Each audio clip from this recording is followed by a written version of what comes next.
নামখানা হাতানিয়া দোয়ানিয়া নদীতে সাঁতার কেটে ট্রলারে উঠতে গিয়ে নিখোঁজ মৎস্যজীবীর দেহ উদ্ধার।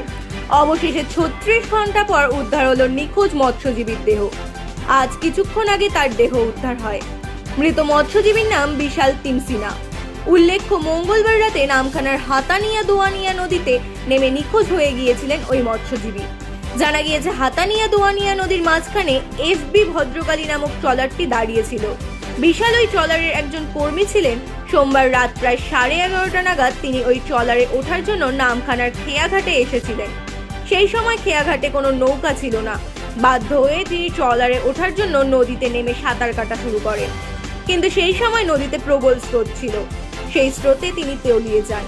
বিষয়টি স্থানীয় কয়েকজন মৎস্যজীবী দেখতে পান। এরপর তার খোঁজে নদীতে তল্লাশি শুরু হয়েছিল। অবশেষে এদিন সকালে তার দেহ উদ্ধার হয়। নামখানা লালগঞ্জ এলাকার ঘটনা।